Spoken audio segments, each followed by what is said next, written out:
Hi, everybody.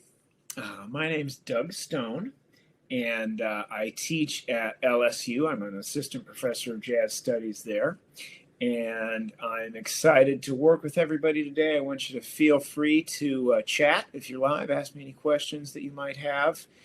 There's also a PDF document that you have access to.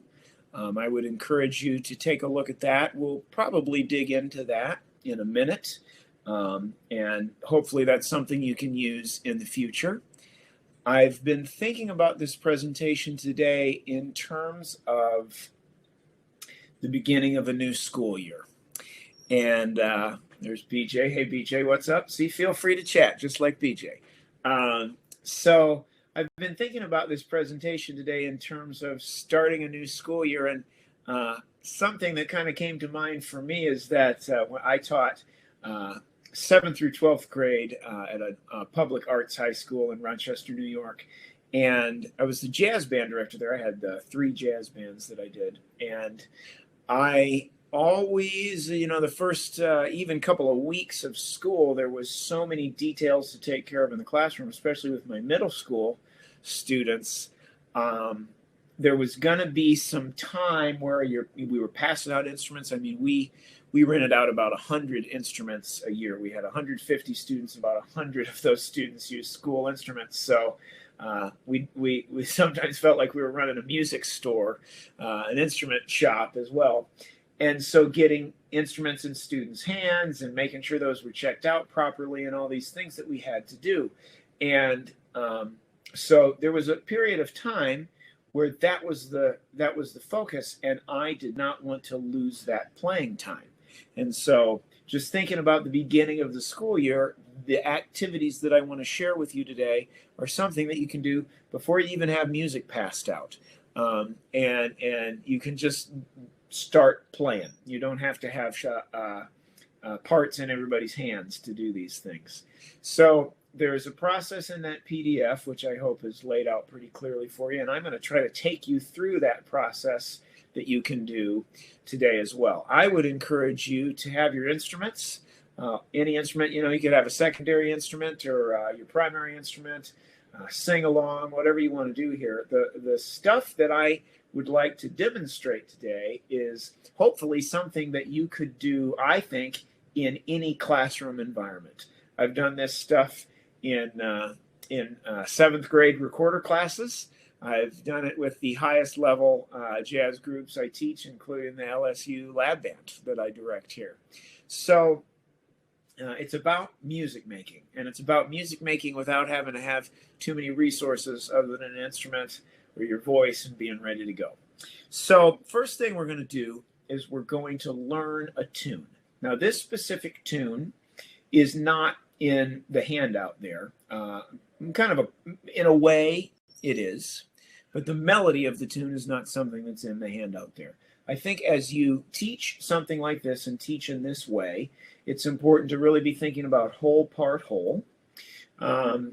Another question I sometimes get asked, you'll notice that today I'm going to be playing a lot of piano as I do this, piano and singing.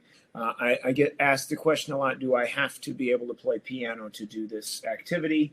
And definitely not. You could do it in a couple of different ways. You could really just play the melodies that I'm going to sing on a single note instrument, no problem, and teach the melodies and the bass lines just on a single note instrument.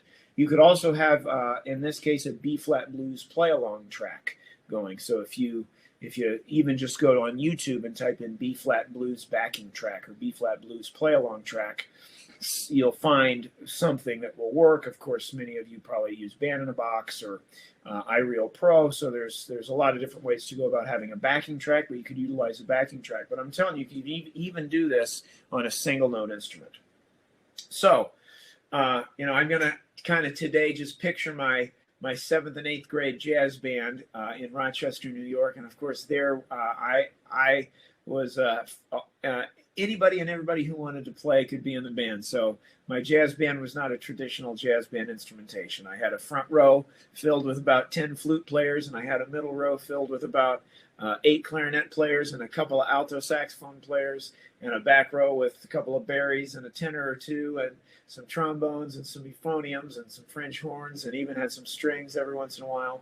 And in the rhythm section, I would have multiple percussionists, and I would kind of give them different roles, put some people on mallet percussion, put some people on piano, put somebody on drum set, of course. So this is something that I would do with those students, and I'm picturing them on the first couple of days of school where everybody's trying to get everything organized, and I'm just ready to play. So the first thing that I would do, of course, where I taught, there was enough behavior issues that I had to make sure everybody would just be quiet first. But once we got past that, then I would say, okay, we're going to learn a tune today. Now, the tune we're going to talk about and work on first is a tune called Sunny Moon for Two by Sonny Rollins. The tune itself is a B-flat blues, and we will kind of be expanding on some ideas with the B-flat blues as we go throughout this presentation. But the melody is not something that's written in your handout. So actually in the handout, you can find the chords that I'm going to be using here. But this melody will be something that we have to learn that there's no paper for at the moment. So this is Sunny Moon for Two by Sonny Rollins. I'm going to play the bass line in my left hand. I'm going to play the chords in my right hand. Of course, that might not be happening if you're playing a single note instrument. Also, you might be a backing track that's doing that. But for me, bass line in my left hand, chords in my right hand, very simple, 7/3 chord voicings. And I'm singing the melody, okay, which will be the first thing we'll learn. So I'm singing the melody to Sunny Moon for Two. Just check this out and listen one time through.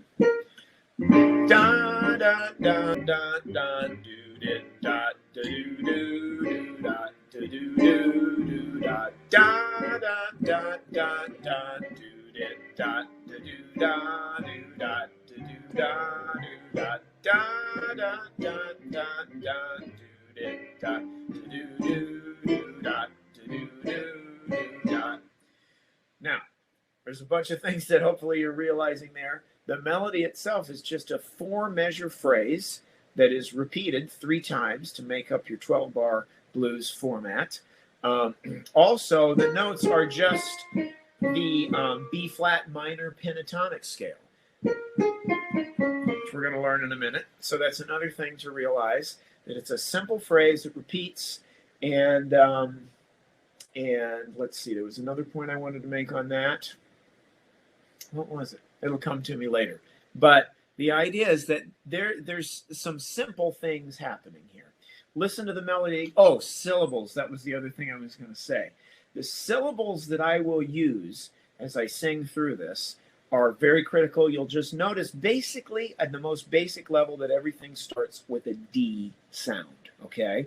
So keep track of my syllables. And if you are interested in learning more about those syllables, check out Teaching Music Through Performance in Jazz. I'm sure you know that series, Teaching Music Through Performance in Jazz. And check out Ronald Carter's chapter, A Multicultural Approach to Teaching Jazz. And the syllables that I'm using are laid out there, okay? So here is the melody one more time. Listen to the syllables. Notice that it's a B-flat minor pentatonic scale. And this time, I would probably encourage everybody to sing along. Even if you're playing an instrument there, go ahead and sing along with me. So we'll sing the melody. Da da da da da do did da do do do da do do do da da da da da do did da do do do da do do do da da da da da da do did da do do do da do do da. Okay, great. So the next step of this is to get everybody on board with the melody, okay? And again, whatever situation you're in, especially right now in the situation where you might have rhythm section, a drummer, a bass player, a piano player, help them to realize they need to learn this melody probably on a pitched instrument. So move your drummer or drummers over to the mallet percussion or to the piano or something like that. And we first just go about learning what the notes are to get ourselves familiarized with those notes. So I would have everybody play a concert B flat, go. And everybody would play a concert B flat, and then I would just kind of work my way up the scale. So play the B flat, and I would not say what that note was. I would say just use your ear. The B flat, D flat. And I'm very clear about cueing this so we don't have a bunch of cacophony on the cutoffs. So a B flat, now play a D flat, and you're off. Okay? And you work through the scale. So then B flat, next note, you play that. And then we try to find those. B flat, I cue them. D flat, E flat, we cue it one more time. B flat, D flat, E flat, great. And then we keep moving up the scale. So listen. And then I would have them play those notes, cue them individually. And the last note, I typically hold out and let everybody kind of find it. They're going to be wiggling around trying to find that concert F, right? Maybe play that again as a group, cue each note. Okay. And then got one more note here, so listen first. You might encourage people to finger along. And then you're going to play that together. B flat, D flat, E flat, F. And then hold this A flat until they find it. And then the tune itself works down those notes. So you might have them do that from the top. B flat on the top, B flat, B flat, D flat, B flat. So you might work going up and down, depending on what level you're working with. It can take longer or shorter. These activities can be done in a variety of ways in terms of length of time. But those are your notes. So just, up the scale, go down the scale. Make sure everybody has a good feel for what that scale is. And then you play this melody to them.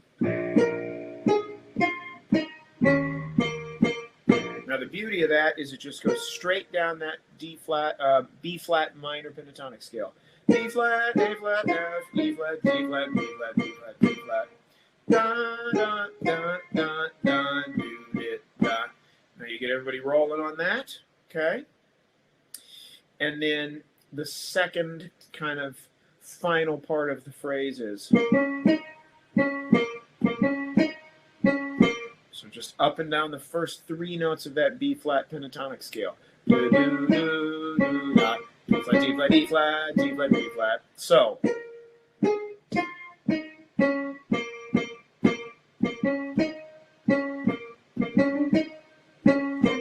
okay, so that's how you kind of lead your band through learning that melody. And at this point, everybody would have the melody. Maybe you could say, let's play an entire time through the melody. So you'd get.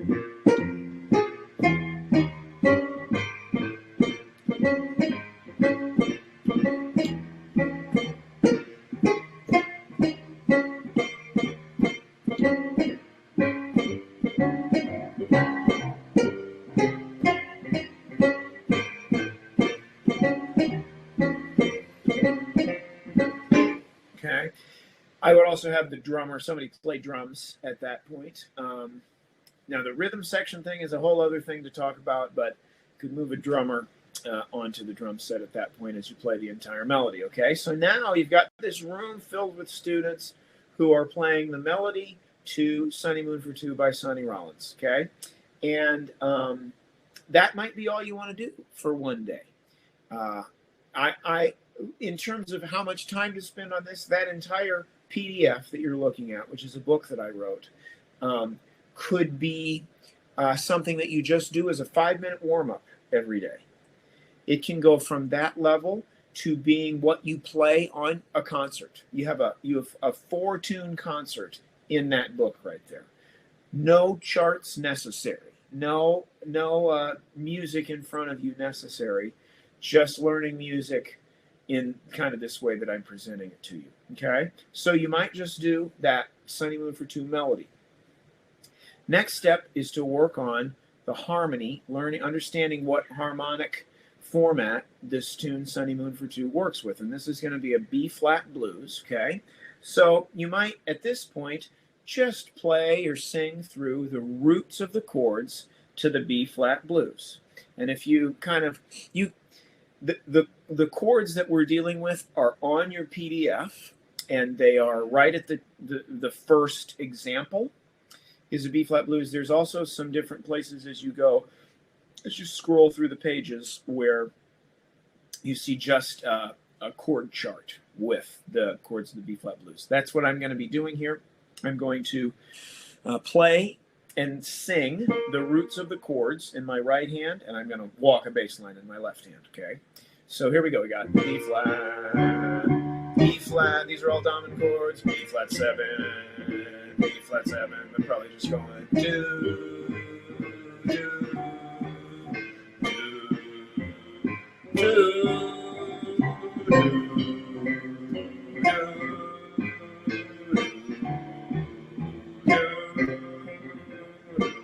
Do that one more time. It's important just to understand that some of this is about using your ear and being comfortable with what you hear. Okay? So I'm going to do this one more time. I'm going to give you some ways to think about this as we go, but just kind of take this in here as I do it one more time. You got do, do, do,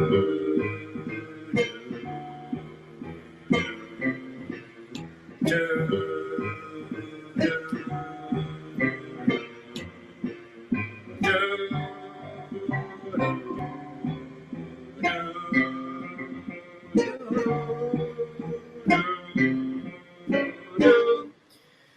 Another way for you to think about this is 1, 4, 1, 4, 1, 6, 2, 5, 1. Okay? So those are your Roman numerals. You can also sing note names, whatever you need to do to help you know what that chord progression is. And this is the foundational chord progression that we're going to use on a B-flat blues here. Okay, then you want everybody to learn the roots of these chords. So you might actually have everybody play the B-flat major scale, because we're going to be talking about the root and the fourth and the fifth and the sixth and the 2 and the 5 and the 1. So knowing the B-flat major scale is going to be very helpful if they want to think about numbers or solfege. So you might just have everybody play B-flat major scale and kind of then explain that within that you have the first note of the B-flat major scale. Everybody play the first note of the B-flat major scale. And you have the fourth note of the B-flat major scale, 4, and then we're going to have to just kind of search for it. Go back to your 1, 1. There's your first 4 measures. So you might play that in time, like this. 1, 4, 1, 1. Maybe do that a couple of times. Now we go to the next 4 measures, which is 4, 4. 1, and then you go to the 6th note. So everybody's kind of going to probably need to search for that. Again, second 4 measures is 4, 4, 4, 1, 6. And then you might play from the beginning to there. So you got 1, 4, 1. 4, 4, 1, 6. Okay, maybe do that a couple of times. Percussionists are on mallet percussion right now. Last 4 measures is 2, 5, 1, 5. Repeat that one. 2, 5, 1. 5, 1. And then you have everybody play through the whole thing. You might do this a couple of times. Get your drummer back on the drum set. Okay? So everybody's playing roots of chords. Okay, 1, 2, here you go. 1, 4, 1, 4, 4, 1, 6, 2, 5, 1, 5, 1. You're back home. Maybe you do that a couple of times.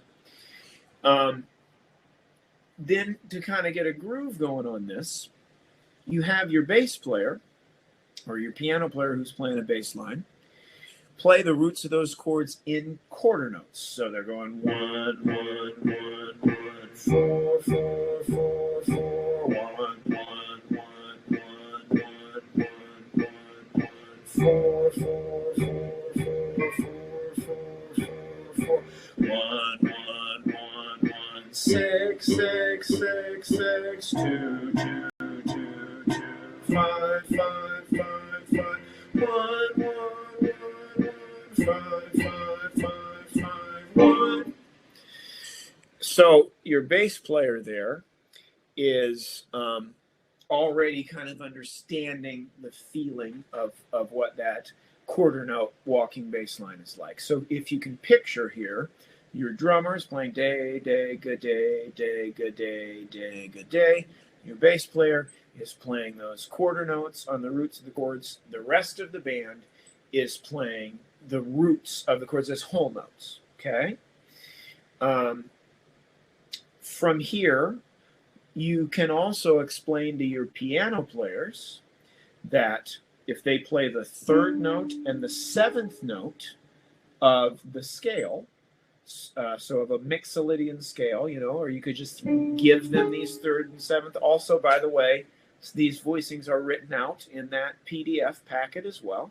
Okay, but if you have a piano just player playing the third and the seventh of a B flat seventh, and an E flat seven, and third and seventh of B flat, third and seventh of B flat, third and seventh of E flat, third and seventh of E flat, third and seventh of B flat, third and seventh of G7, third and seventh of C minor, third and seventh of F7, third and seventh of B flat 7, third and seventh of F7. They're going to be doing something. A countless number of young piano players. I sat there with them and I've shown them these voicings, and what I'll typically do is have them record me playing those voicings with their cell phone so that they can see what those notes are, and then they walk away from it and practice it. I just did a camp this summer, a very green piano player, and I sat there and showed him these voicings on the B flat blues, and lo and behold, you can transform those into all different sorts of things, and lo and behold, this guy is quickly playing the blues, you know, with good voicing. So just the root and the third and seventh of each of those chords, and you have something really happening here. Okay? So imagine this, picture this. You have your band here, whatever, your orchestra, your choir, your second grade recorder class. They've learned the melody to Sunny Moon for Two.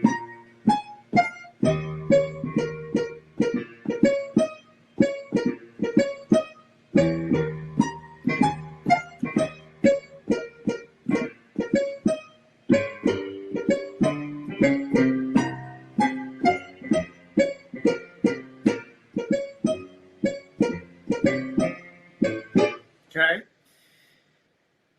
They've all learned that melody. Okay?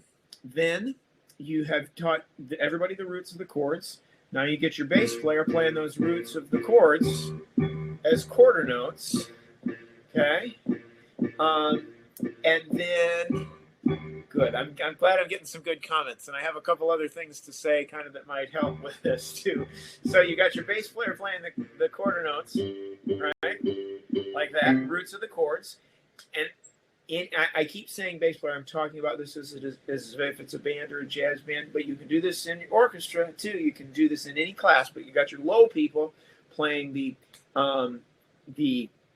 bass notes as quarter notes, and then you have your piano player with the third and the seventh of dominant chords except for the one C minor, and the voicings are in the PDF as well.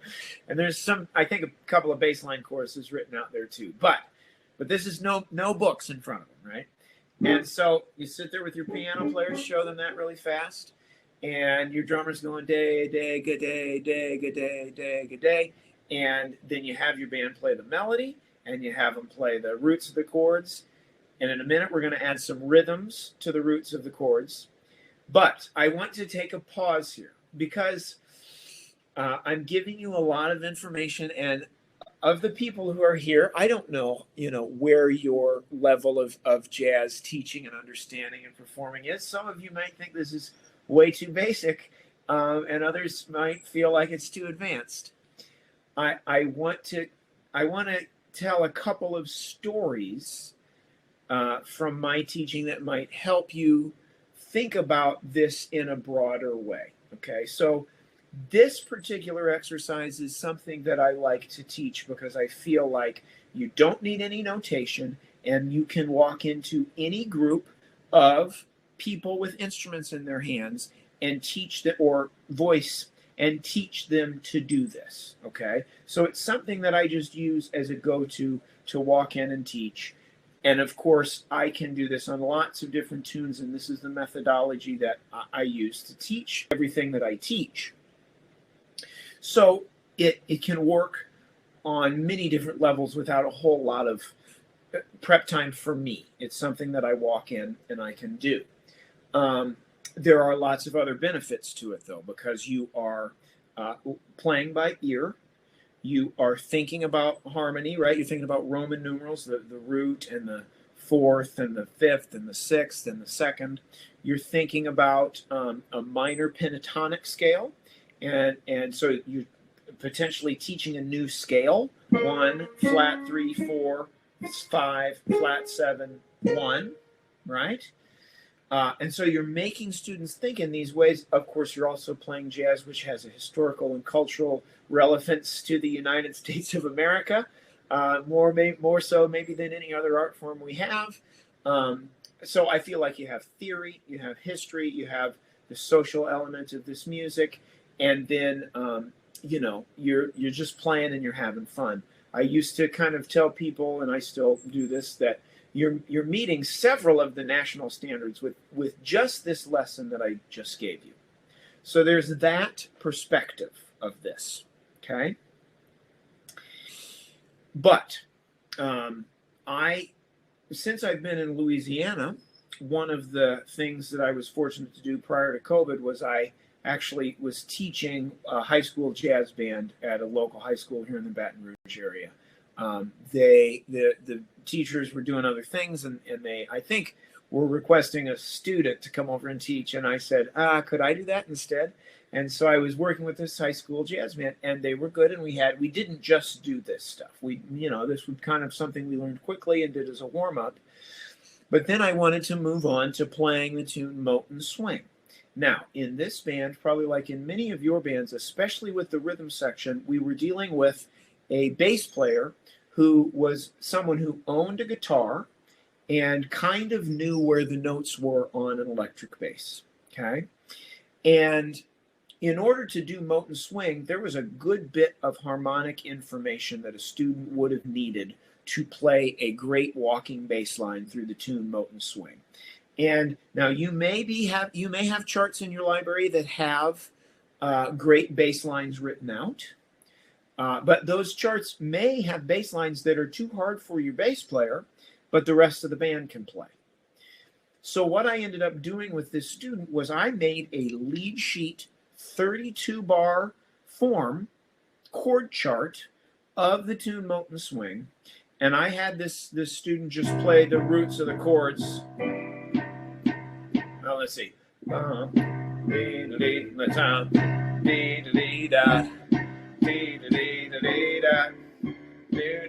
he just played the roots of the chords. 2, 2, 2, 5, 5, 5, 5, 1, 1, 6, 6, 2, 2, 5, 5, 1, 1, 1. He just played the roots of the chords, and the rest of the band was playing that tune. And he just knew where he needed to be on the roots of those chords to do that. Sorry. I don't know where I need to be on the roots of the chords right now on Mountain Swing. That's a big shift from the blues. But I was able to simplify something that would have been a train wreck for this student in the rhythm section so that the band could play a tune that was up to their level, and it would still sound good with this student playing the roots of the chords in a lead sheet type format to the tune Mountain Swing. Same thing goes with piano voicings. I have quickly taught piano players the scales that correspond to the chords. So, like in terms of the B flat blues, a B flat Mixolydian scale, an E flat Mixolydian scale. Now, right there, that's 3/4 of your tune. Then you'd also need a G Mixolydian, a C Dorian, an F Mixolydian. And if piano players have worked on scales and understand scales, they're able to quickly play a major scale with a flat 7. And then I had a great kid at the School of the Arts. He said, "Oh, now wait a minute. You only need the 3rd and the 7th? And you have a voicing?" Yeah. And he was able to make voicings on anything I put in front of him because he would say, "Oh, Mr. Stone told me that scale. Now I need the 3rd and the 7th of that scale. I might play the root in my left hand. Boom. I have a voicing." The reason why I'm saying this is because, like I said, I'm not sure who is here and what level your teaching is at, or what level your jazz band is at, or what level you're dealing with this music at. But this idea of making a rhythm section sound good, I think, can be one of the most intimidating things for people that don't have that rhythm section experience. So those are some rhythm section thoughts. And there's some comments about rhythm sections in that PDF as well. Okay? So hopefully that's helpful. And please keep peppering me with questions. And you can even say, I hate this presentation and I need this information and you're not giving it to me. I would love to have a conversation in terms of that. So feel free. I'm trying to watch the chat. Okay. So let's go back to the blues. Okay. So now we've got the students playing the roots of the chords. We set up our rhythm section thing. And we've got the melody to Sunny Moon for 2. Now, you might be interested in teaching improvisation, improvising for yourself, thinking about improvisation in general. We're going to try to dig in to 2 things in terms of this, okay? Maybe less than that because I think this presentation will end shortly. I'm going to go quickly. One is you can take the roots of the chords and improvise rhythms with the roots of the chords. Yes. Okay, good. Ruth, I promise I'll get to your question right after this. Okay. So, yes, can do this stuff with traditional ensembles. Yes, of course. So, imagine if you just had everybody play the roots of the chords. So now we're on the 1. Now they're making up their own rhythms. 1, but they have to be on the 1 in that measure. 4 chord. They can only play an E flat, whatever rhythms they want. Back to the 1. Here's the 2.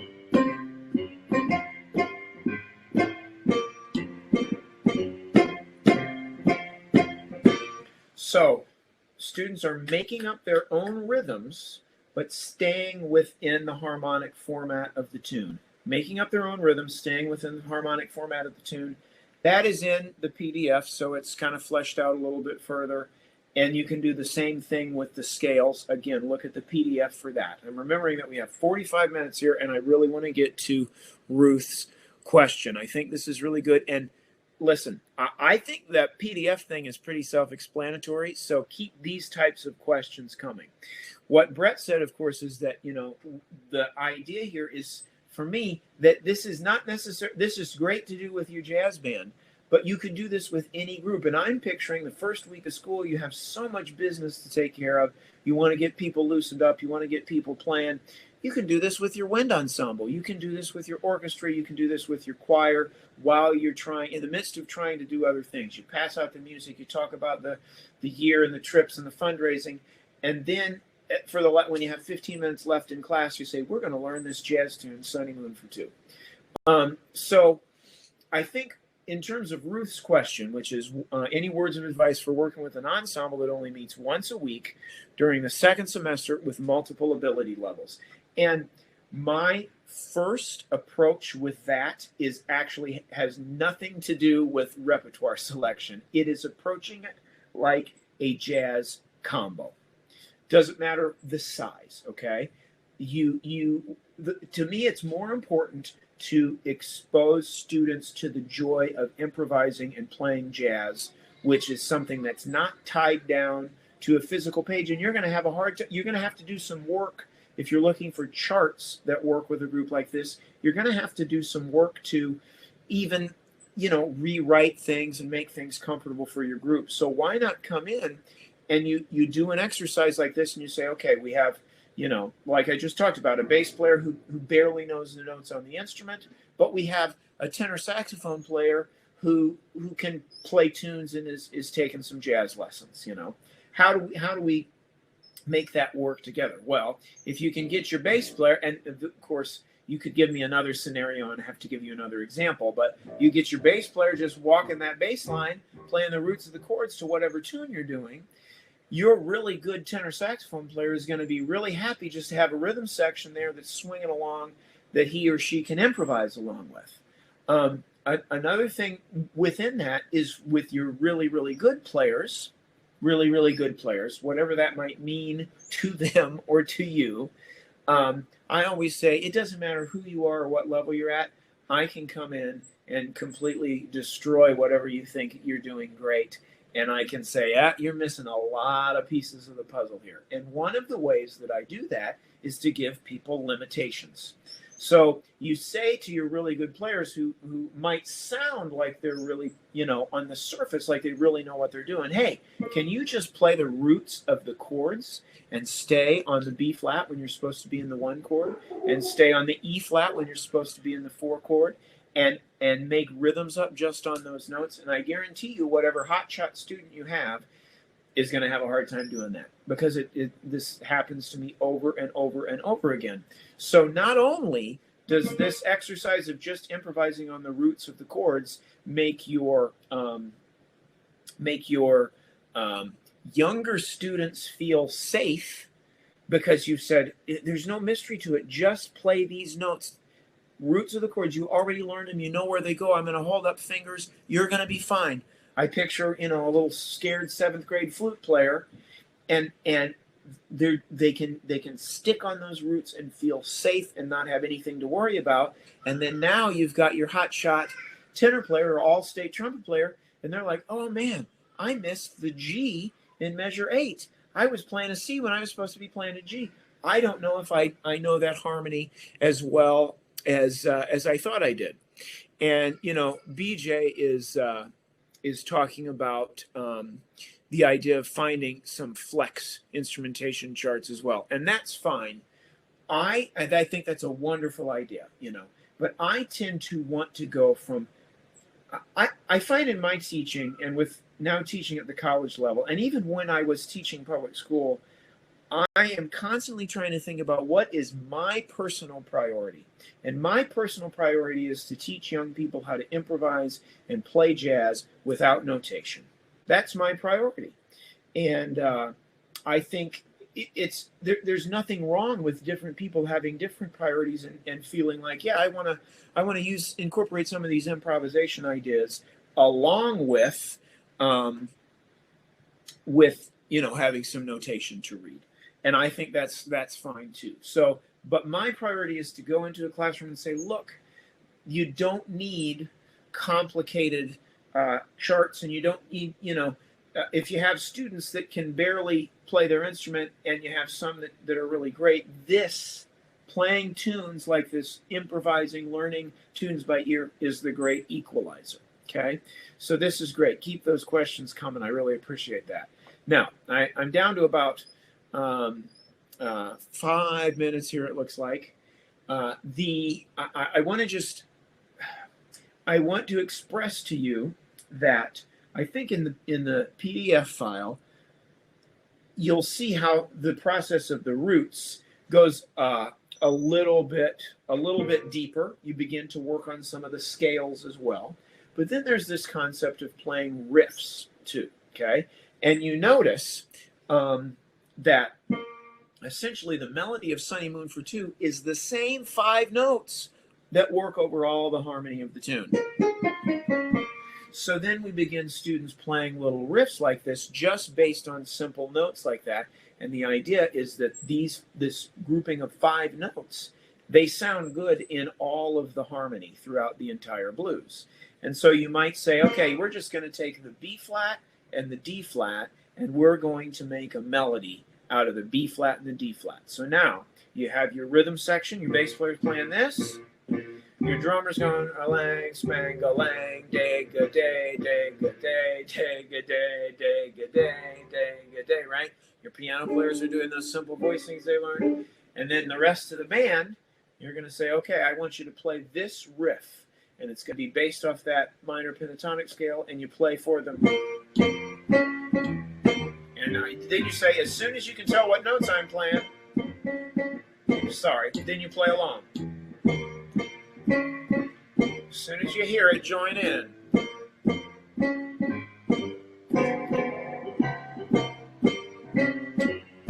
And you might do this for more than just one chorus. But I'm going to change it. All based on the first 3 notes of the minor pentatonic scale.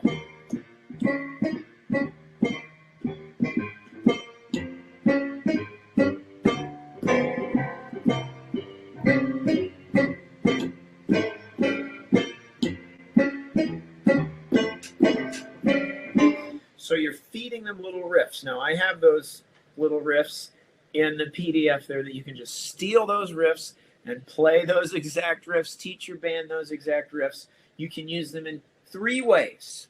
You can use them to improvise. So the riffs that I have provided there, the riffs that I just played here, those are the types of melodic lines that jazz musicians use, okay? So play those as improvised solos.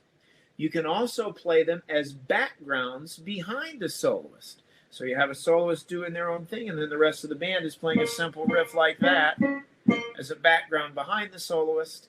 And then you can also stack those riffs on top of each other. So the saxophones play one riff, the front row plays one riff, the middle row plays a riff that answers that first riff, and the back row plays a third riff over top of that. And riff blues, 1 o'clock jump, for instance, are the staple of the jazz tradition, or a staple of the jazz tradition, where each section just starts playing a riff and they kind of interlock. So the PDF provides a way to learn the harmony of a blues, and it provides, and to improvise using that harmony, and it provides ideas to develop and use riffs to improvise and to create backgrounds and to even create melodies. So you're using that as a foundation for building a tune. This can be something you do as a warm-up.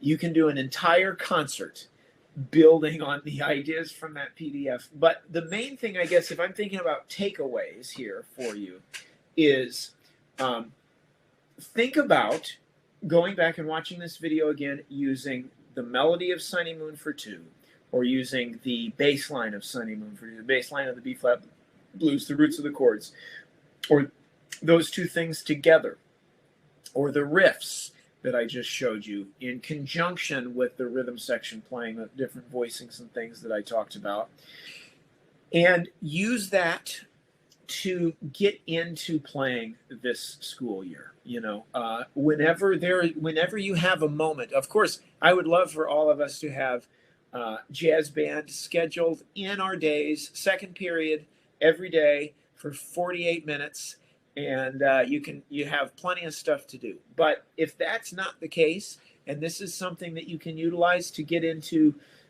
5 minutes every other day at the end of rehearsal or at the beginning of rehearsal to pull students out of just playing off the page and just playing one style of music. If you can expose them to this music, especially if you're here in Louisiana, the birthplace of this music, this is a great thing to do. I'd love to talk more. Feel free to email anytime, and I'd love to come out to your schools as well. So hopefully, as we'll have a less kind of boxed in year due to COVID, hopefully this year. And I'd love to meet you and hang out and talk about this stuff more. Hopefully that PDF helps. Soon, I'm told by the publisher, the books will be out. And you can use that as a resource too, and it'll come in all keys for all your instruments. So I hope this was worthwhile. I hope you had a great time at the conference today. It's so awesome. It's been great getting this ready, and thanks to Brett for just being awesome this summer and helping me out with a bunch of things. BJ, it's great to see you. Thanks for the questions, Ruth, and Jana, thanks for your comments. And I wish I didn't have to stop because I could talk about this all day. Okay. Thank you, thank you, thank you. Ready, set, go. All right.